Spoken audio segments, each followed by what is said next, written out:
Ito na po yung ating gulong beast tire. Siguro bukas na natin papakabit. Yung dati nating gulong Pirelli, halos kapresyo niya na yung dalawang gulong na to. Samantalang ito dalawa na. Isang gulong lang na Pirelli sa likod, kapresyo na nitong dalawa ng beast tire. Kaya ito na lang muna binili ko. Yung may previous na din na sealant, dalawa yun. Tsaka may pito yan ang alam ko eh.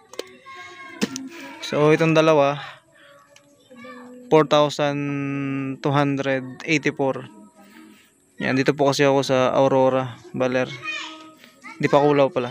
Siguro mas mahal eh ang shipping. Kasi ang presyo niya nasa 3,880 yata, mahigit na ganun. Pag ano lang siya, pag wala pa yung shipping.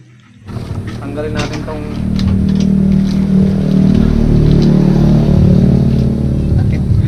mandila nila. Beast tire. Salamat sa rider tsaka sa seller. Manood.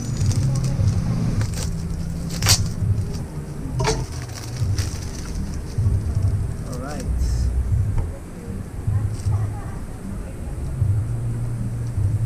Yung harap natin 9080 by 17. May pa rin na siyang silan tsaka may kasamang pito. Ay, maganda.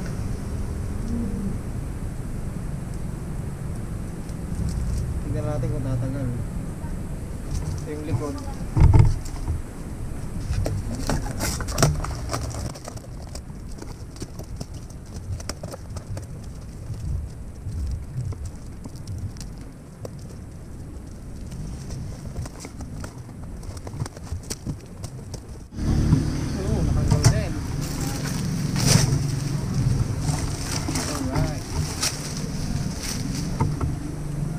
Tsaka pito.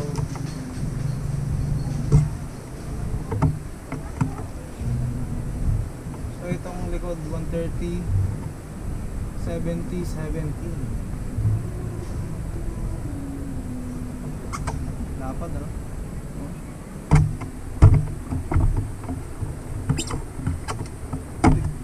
Kapit talaga.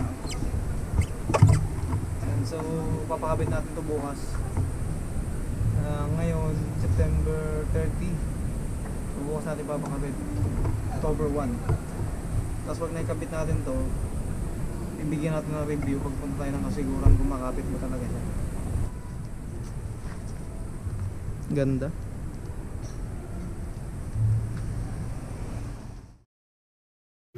At ayan mga kaduksoy, papakabit na po natin itong ating gulong.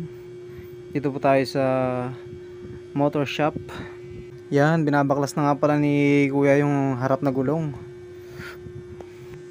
Yan, tapos nilagay niya na rin sa machine. Buti na lang guys at mayroong makina rito na nagtatanggal ng gulong, hindi yung sikwat lang dahil delikado yung ating mags. Ayan oh, nakasalang na yung harap.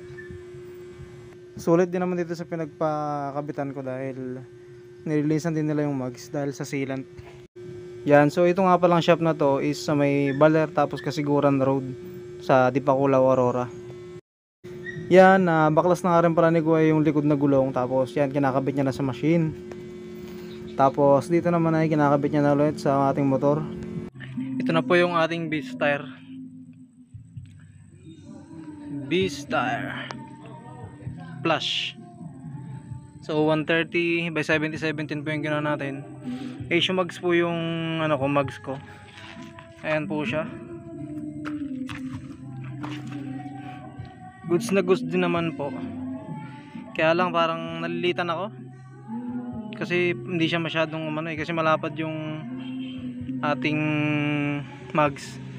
So mas maganda sana kung mas malaki para mas donut. Kasi pag ganito, ano siya, lumalaban sa bangkingan, hindi masyadong pabilog yung gulong. So ito naman po yung harap. Yan. 9080. Yan, goods na goods din naman po. Wala rin ako masabi sa gulong na to, talagang pogi din talaga. Ayan o. So bago na naman ang gulong ni Duxu. Ayan. So hintayin nyo lang po yung review pag pumunta tayo ng Kasiguran.